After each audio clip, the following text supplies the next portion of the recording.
இப்போது புதிய அறிமுகம் ஆச்சி ஹோட்டல் சாம்பார் 50 கிராம் ரூபாய் 20 மட்டுமே.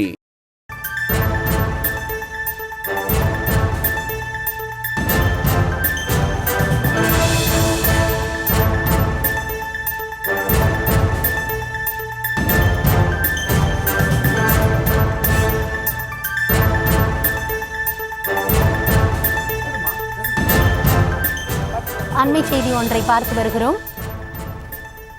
மௌனம் காத்த தலைமை ஆசிரியர் மீது போக்சோ வழக்கானது தொடரப்பட்டிருக்கிறது. மாணவிக்கு பாலியல் தொல்லை, அதிகாரிகளுக்கு தகவல் அளிக்காத பள்ளி தலைமை ஆசிரியர் மீது போக்சோ வழக்கானது பாய்ந்திருக்கிறது. புகார் அளிக்கவில்லை என்பதால் தன் மீதான வழக்கை ரத்து செய்யுமாறு தலைமை ஆசிரியர் முறையீடு செய்திருந்தார். மாணவியின் பிரச்சினை அதிகாரிகளிடம் தெரிவிக்காதது பள்ளியின் பாதுகாவலரான தலைமை ஆசிரியரின் தவறு என நீதிமன்றம் தன்னுடைய உத்தரவை தெரிவித்திருக்கிறது. மௌனம் காத்த தலைமை ஆசிரியர் மீது போக்சோ வழக்கு பதிவு செய்யப்பட்டிருக்கிறது.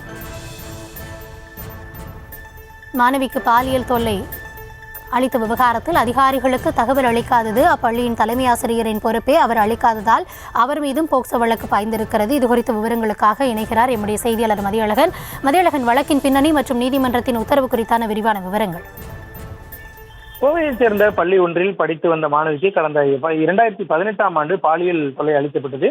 இந்த சம்பவம் தொடர்பாக அதிகாரிகளுக்கு தகவல் தெரிவிக்கவில்லை என கூறி தொடர்பாக அந்த பள்ளியினுடைய தலைமை ஆசிரியராக பணியாற்றியவர் மீது வழக்கு பதிவு செய்யப்பட்டது. தன் மீதான வழக்கை ரத்து செய்ய கோரி தலைமை ஆசிரியர் சென்னை நீதிமன்றத்தில் மனு தாக்கல் செய்தார். இந்த மனு நீதிபதி பி வேல்முருகன் முன்பு விசாரணைக்கு வந்த பொழுது 2018ஆம் ஆண்டு சம்பவம் நடந்த நிலையில் 3 ஆண்டுகளுக்கு பின்னர் தனக்கு எதிராக வழக்கு பதிவு செய்யப்பட்டுள்ளதாக தலைமை ஆசிரியர் சார்பில் தெரிவிக்கப்பட்டது. மேலும் பாதிக்கப்பட்ட மாணவியிடமிருந்து வாய்மொழியாகவோ அல்லது எழுத்துப்பூர்வமாகவோ எந்த புகாரும் அளிக்கப்படவில்லை எனவும் தனக்கு எதிராக பதிவு செய்யப்பட்டுள்ள வழக்கை ரத்து செய்ய வேண்டும் எனவும் கோரிக்கை வைக்கப்பட்டது. இந்த வாதத்தை ஏற்க மறுத்த நீதிபதி பள்ளியின் காவலர் என்ற முறையில் அனைத்திற்கும் தலைமை ஆசிரியர் தான் பொறுப்பேற்க வேண்டும் எனவும் சம்பவம் தொடர்பாக குழந்தைகள் நல அதிகாரி உள்ளிட்டோரிடம் புகார் அளிக்காதது தவறு என தெரிவித்து தலைமை ஆசிரியர் தாக்கல் செய்த மனுவை தள்ளுபடி செய்து நீதிபதி உத்தரவிட்டார்.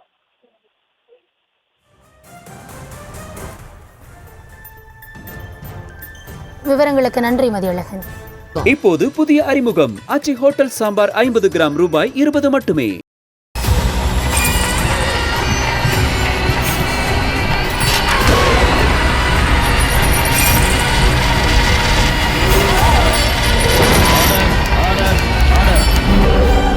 குற்றங்களின் மறுபரிமாணம் நிகழ்தகவு நமது நியூஸ் தமிழ் தொலைக்காட்சியில் விரைவில்.